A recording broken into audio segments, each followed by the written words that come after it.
करायचं सुरू एवढ्या लवकर?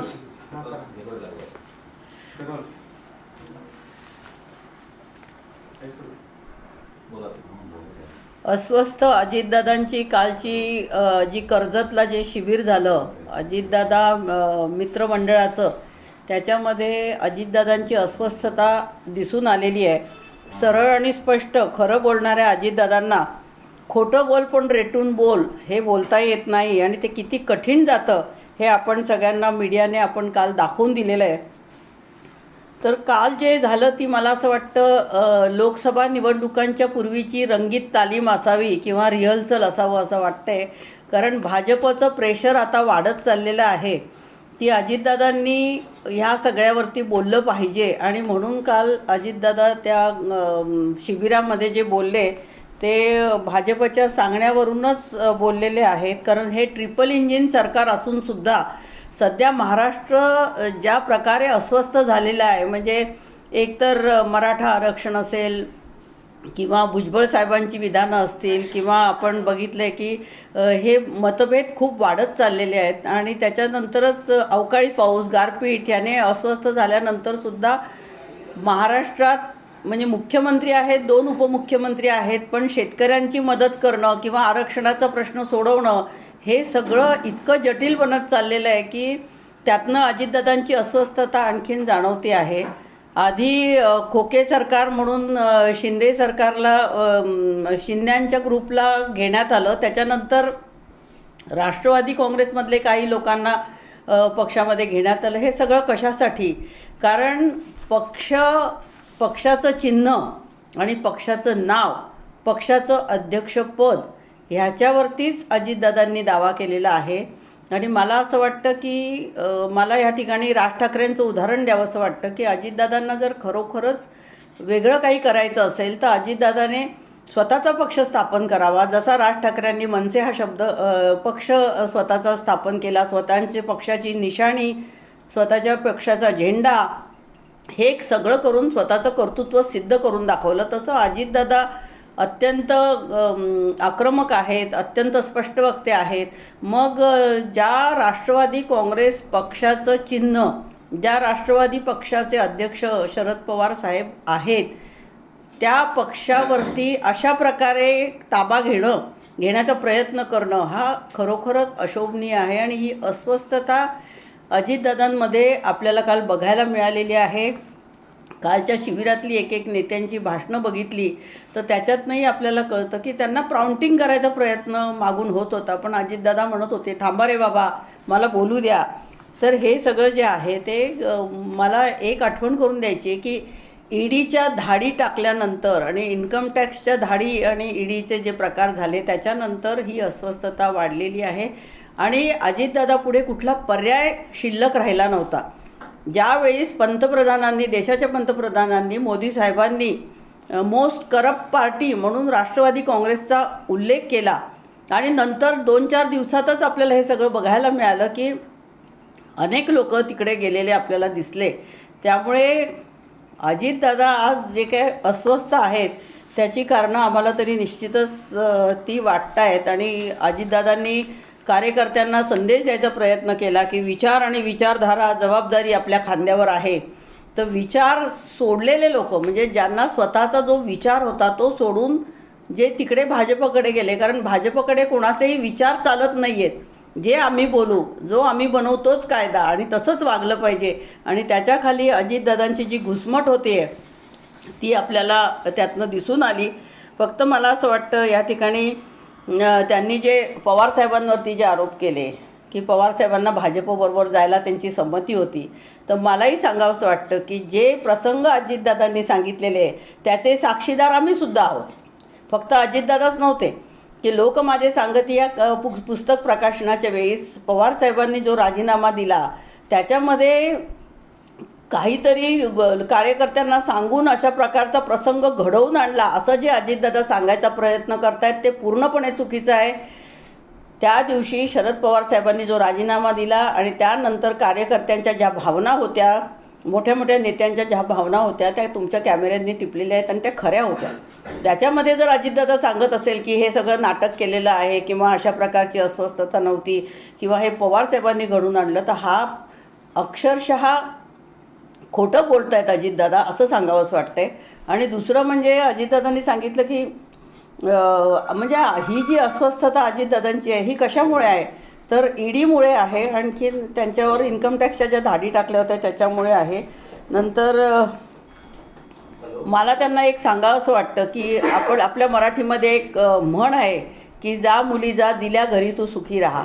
तर आता तू जर काय तुझं घर स्वतःहून निवडलेलं आहे तर तिथे कितीही वाईट असलं तरी तुला आता तिथेच राहावं लागणार आहे. आणि तिथली अस्वस्थता न दाखवता आणि आपल्या माहेरच्या लोकांना, म्हणजे आपला वडील असतील, आपली आई असेल किंवा आपल्या भाऊ बहीण कोण असेल, ह्यांना सगळ्यांना नावं ठेवण्यापेक्षा जा दिल्या घरी तू सुखी राहा, असं मला सांगावंसं वाटते त्यांना.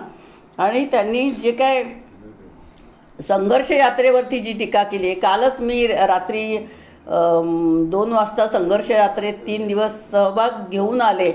तर रोहित पवार हे लोकांच्या, युवकांच्या प्रश्नासाठी, शेतकऱ्यांच्या प्रश्नासाठी लढतायत. आणि महाराष्ट्रात एक असा नेता उदयाला आलेला आहे की जो ह्या संघर्ष यात्रेच्या रूपातनं युवकांचे, बेरोजगार तरुणांचे प्रश्न काय आहेत, म्हणजे जे काय MPSC आणि UPSC शरद पवारांच्या सल्ल्यानेच आम्ही सरकारमध्ये गेलो, पण आम्हाला गाफील ठेवण्यात आलं. सुप्रियाताई सुळेंना देवगिरीवर याची पूर्ण कल्पना देण्यात आली, असा पण त्यांचा आरोप आहे. नाही, गाफील ठेवण्यात आलं म्हणजे काय? अजितदादा एवढे अनुभवी नेते आहेत, म्हणजे शरद पवार साहेबांनी सांगितलं होतं का तुम्हाला भाजपमध्ये जा, तर बिलकुल सांगितलेलं नव्हतं. शरद पवार साहेबांची विचार करण्याची, भाजपचे विचार त्यांचे कधीही जमलेले नाहीत, म्हणून ते कायम त्याच्या विरोधात राहिले. आमच्यासमोर तसं त्यांनी बोलूनही दाखवलेलं होतं. पण अजितदादा जर असं सांगत असतील तर ते खोटं बोलत आहेत. दुसरं, संघर्ष यात्रेवर परत एक सांगतो, काही जण आता गुडघ्याला बासिंग बांधून फिरत आहेत, संघर्ष यात्रा काढत आहेत. त्यांनी आयुष्यात कधीही संघर्ष केला नाही, आता कशाला संघर्ष करता, असा टोला लगावलाय अजित पवारांनी. नाही, युवा संघर्ष यात्रा ही बेरोजगार तरुणांसाठी, शेतकऱ्यांच्या प्रश्नांसाठी, आणि त्या संघर्ष यात्रेमध्ये मी स्वतः गेली होते. काल 3 दिवस होते, कालच रात्री मी आले. त्याच्यामध्ये अतिशय उत्स्फूर्तपणे प्रतिसाद हा तरुण विद्यार्थ्यांकडनं मिळतो आहे, शेतकऱ्यांकडनं मिळतो आहे. घराघरात लोकांचे प्रश्न समजून घेण्याची वृत्ती. आता अजितदादा जेव्हा राजकारणात आले तेव्हाही ते नवखेच होते ना. रोहितदादा आज जर त्यांना नवखे वाटत असतील तर आता ते या 3 वर्षात किती तयार झाले? जेवढं अजितदादा 30 वर्षात तयार होऊ शकले नाहीत तेवढे रोहितदादा तयार झालेले आहेत. आज ती स्पेस कोणीतरी भरून काढते. आज लोकांपर्यंत जाणारे पूर्वीचे अजितदादा आणि आजचे अजितदादा याच्यामध्ये फरक आहे. त्यामुळे रोहितदादांना जर चांगला सपोर्ट मिळत असेल, रोहितदादा जर लोकांचे प्रश्न घेऊन लढत असतील, ते सभागृहामध्ये या अधिवेशनामध्ये ते मांडणार असतील, त्याचा पाठपुरावा करणार असतील, तर लोकांसकट आम्ही सगळेजण त्यांच्यासोबत आहोत. एक थेट प्रश्न आहे, अजित पवार जे म्हणतायत ते साफ खोटं आहे असं म्हणायचं आहे तुम्हाला? निश्चितच ते राजीनामा जो पवार साहेबांनी दिला तो त्यांनी सांगितलं की हे सगळं पूर्वनियोजित होतं, असं जर त्यांचा सूर आहे म्हणण्याचा, तर हे असं काही पूर्वनियोजित वगैरे नव्हतं, हे त्यांनाही माहिती आहे. त्या राजीनामा नाट्यानंतर जेव्हा आम्ही पवारसाहेबांच्या घरी गेलो होतो तेव्हा त्याच्यामध्ये अजितदादा होते, प्रफुल्लभाई होते, तटकरेजी होते, तसेच मी सुद्धा होते ना. अनेक लोक आमच्यातले होते तिथे. जितेंद्र आव्हाडजी होते. सगळ्यांना माहिती आहे काय झालं ते. त्यामुळे अशा प्रकारे जर का हे काही राजीनामा नाट्य होतं असं जर म्हणत असतील तर ते साफ चुकीचं आहे, साफ खोटं बोलले जाते. बारामती लोकसभा मतदारसंघातून अजित पवार हे त्यांचा उमेदवार उभा करणार आहे. कुठेतरी पवारांच्याच घरामध्ये पवार विरुद्ध पवार अशी लढाई होऊ शकते. म्हणजे सुप्रियाताईंच्या समोर अजित पवार उमेदवार देतील. चर्चा अशी आहे की सुप्रिया सुळे विरुद्ध सुनेत्रा पवार असा सामना लढेल. मला असं वाटत नाही या बातम्यांमध्ये काही तथ्य आहे. पण उद्या जर का कोणी भाजपच्या सांगण्यावरनं किंवा RSSच्या सांगण्यावरनं अजितदादांना जर अशा प्रकारे कोणाला उभं करायला लागलं तर आम्ही पण लढायला सक्षम आहोत ना. आणि बारामतीचे वोटर जे आहेत त्यांच्यावर आमचा पूर्ण विश्वास आहे. त्यामुळे त्यांनी आता वेगळा पक्ष केलेला आहे, त्यांना जे करायचं, त्यांना जे उमेदवार लढवायचे ते लढवू शकतात. म्हणून काय आम्ही काय हातपाय गाळून बसलेलो नाही, आम्ही काम करतोय. सुप्रियाताई आपल्या मतदारसंघामध्ये गेले अनेक वर्ष काम करतायत आणि फक्त निवडणुकांपुरतं त्यांचं काम नसतं, त्यामुळे त्यांना काय काळजीचा हा विषय नाही आहे. ते सातत्यानं तुमच्या जातात. आणि देवेंद्र फडणवीस आणि मुनगंटीवारांनी आंदोलन केलं होतं की 1000 1200 रुपये घेऊ नका, आणि हे तरुणांकडनं पैसे घेण्याचं सरकारने बंद केलं पाहिजे. ही तरुणांकडनं मागणी होती आहे, शेतकऱ्यांकडनं मागणी होती आहे की आमच्या बी बियाणाला खरे आम्हाला मिळत नाही, शेतीला मदत मिळत नाही, आम्हाला शेतमालाला भाव मिळत नाही आहे. म्हणजे युवा संघर्ष यात्रेतून लोकांच्या दारापर्यंत जाऊन त्यांचे प्रश्न समजावून घेणं आणि ते प्रश्न मांडणं सरकारसमोर, तर हे या युवा संघर्ष यात्रेतनं रोहितदादा पवार करत असताना कोणी जर लोकांसाठी काम करत असते तर निदान त्याचं कौतुक केलं पाहिजे. अगर तुमच्या मनात तो मोठेपणा नसेल तर निदान त्याला नावं ठेवण्याचं धैर्य तरी करू नये, असं मला त्यांना सांगावंसं वाटते. आणि दुसरं म्हणजे ही जी काल साक्ष कोणाची दिली अजितदादांनी, तर तिकडे आनंद परांजपेंना सांगितलं, काय रे बाबा आनंद परांजपे असं असं झालं होतं ना, तर आम्ही साक्षीदार आहोत ना. अजितदादांना जे काय प्रश्न पडलेले आहेत किंवा जे काय ते सगळीकडे दाखवू पाहतायत की हे सगळं जे काय झालेलं हे नाटक होतं, राजीनामा नाट्य होतं, शरद पवार साहेबांनीच आम्हाला भाजपमध्ये पाठवलेलं आहे. तर आम्हालाही शरद पवार साहेबांकडे आम्ही जेव्हा गेलेलो होतो, मी होते, सक्षणा सलगर होती, नंतर रवी वरपे आणि मला वाटतं सूरज चव्हाण, आम्ही काही 5-6 जणं जेव्हा पवार साहेबांना भेटायला गेलो होतो तेव्हा पवार साहेबांनी सुद्धा आम्हाला सांगितलं की बाकी सगळं राहू दे, हे जर रती महारथी जर तिकडे चालले असतील तर महाराष्ट्रात पुन्हा पिंजून काढण्याची शक्ती तुम्ही लोक त्याच्यामध्ये आम्हाला सहकार्य करणार का, तुमची भावना काय आहे. कारण मी तर कधीच भाजपबरोबर त्या विचारधारेबरोबर जाऊ शकत नाही, याची साक्षीदार सगळ्यात मोठी मी आहे. आणि अशा प्रकारे अजितदादा जर खोट्या प्रकारे पवारसाहेबांवरती आरोप करत असतील तर ते निश्चितच असे आरोप आम्हाला मान्य नाहीत आणि असे आरोप अजितदादांनी कृपा करून करू नये. कारण अजितदादांची आता जी अवस्था आहे ती अस्वस्थ अवस्था आहे. डेंगी त्यांना झाला होता, ते 15-20 दिवस सुट्टीवर होते, औषधोपचार त्यांना चालू असेल, विश्रांतीचा सल्ला दिला असेल, पण माणसाच्या डोक्यातले चक्र विचार हे विश्रांतीमध्ये मला असं वाटतं जास्तीच ते चक्र जोरदार चालतात आणि त्याच्यामध्ये अस्वस्थता त्यांच्यामध्ये जास्ती आलेली आहे. तर त्यामुळे अजितदादांनी जे काय खरं आहे, जे वस्तुस्थिती आहे ते सांगण्याचा प्रयत्न करावा. त्यांना जर ते आठवत नसेल तर आम्ही अनेक जण त्या कार्यक्रमाचे साक्षीदार आहेत. जेव्हा पवारसाहेबांनी राजीनामा दिला त्यांनी तो उत्स्फूर्तपणे त्या दिवशी लोक माझे सांगतीचा कार्यक्रमामध्ये जे झालं ते सगळं रेकॉर्डेड आहे, ते एकदा पुन्हा काढून बघितलं तरी कळेल. परंतु अशा प्रकारे खोटे आरोप करणं हे पूर्णपणे बेजबाबदारपणे आहे. त्यामुळे अशा प्रकारचे आरोप करू नये. आणि जर का तुम्ही तिकडे असाल तर तुम्ही तिकडे तुमचे जे विचार आहेत, भाजपचे जे विचार तुम्ही अंगीकारलेले आहेत त्याप्रमाणे तुम्ही काम करावं.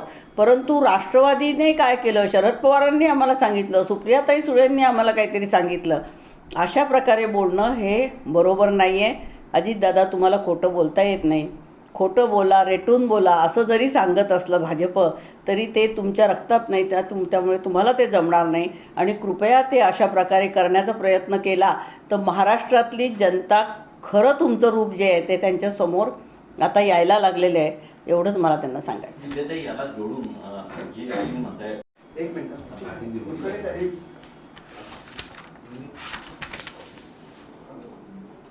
रेकॉर्ड करून जिस तरह से अजित पवार ने दुसरं म्हणजे काय झालं आहे की देवेंद्र फडणवीस आणि भाजपला जेव्हा शिंदे गट त्यांच्याकडे आला तेव्हा याची आता खात्री नव्हती त्यांना तेव्हा की आपण संपूर्ण महाराष्ट्रभर, कारण शिंदेंचं वर्चस्व ठाणे जिल्ह्यापुरतं आहे, उर्वरित महाराष्ट्रात नाही आहे.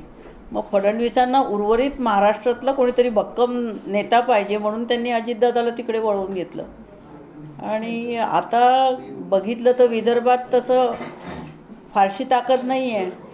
त्यामुळे अजितदादा जिथे पश्चिम महाराष्ट्रामध्ये आपलं वर्चस्व असे म्हणतात, तिथे पवारसाहेबांचं आणि राष्ट्रवादीची जास्ती ताकद आहेच ना. त्यामुळे ते भाजप आता डगमगलेली आहे की आपल्याला शिंद्यांनाही जवळ घेतलं, अजितदादांनाही जवळ घेतलं, तरीही आपलं काही बस्तान बसणार नाही याची खात्री झाली आहे त्यांना. त्यामुळे ते सभी सही तो क्या कहेंगे, कल कहीं एक के बाद एक आरोप लगाए हैं, कितना तथ्य और सत्य नजर आता है आपको? देखिए, अजीत दादा बहुत अस्वस्थ है. 6 महीने के बाद अजीत दादा का ये बयान आना, यानी भाजपा का जो प्रेशर है अजीत दादा के ऊपर वो बयां करता है कि वहाँ पर उन्होंने ये कहा कि पवार साहब ने जो राजीनामा दिया यानी रेजिग्नेशन दिया वो एक सब नाटक था. तो मुझे अजीत दादा को कहना है कि जैसे आप उस कार्यक्रम में थे वैसे हम लोग भी उस कार्यक्रम थे, हम लोग भी साक्षीदार है उसके कि इस तरह से स्पॉन्टेनियसली यानी जो कुछ हुआ था वो समारोह में वो अपने मीडिया ने आप लोगों ने दिखाया था, उसमें कोई नाटक या नहीं थी, साजिश नहीं थी. तो यही कहना है कि अजीत दादा बहुत अस्वस्थ है. जब मोदी जी ने उनके ऊपर एक राष्ट्रवादी मोस्ट करप्ट पार्टी ये कहा था मोदी जी ने, तो उसके बाद अजीत दादा वहाँ जाने के बाद मोदी साहब का, शाह जी का और किसी का भी ये बयान कभी नहीं आया कि राष्ट्रवादी मोस्ट करप्ट पार्टी है. तो करप्शन और ये जो सब ये इसके आरोप थे वो सिर्फ ईडी और इनकम टैक्स के जो धाड़ सत्र चल रहा था उसकी वजह से ये लोग उधर गए हैं. तो ये सच्चाई अगर अजीत दादा बताते तो अच्छा होता था, लेकिन अजीत दादा ने वो सच्चाई नहीं बताई है. और अजीत दादा ये अगर कहते हैं कि ये सब इस तरह से नहीं हुआ था, ये झूठ है, तो हमें लगता है ये अजीत दादा झूठ बोल रहे हैं.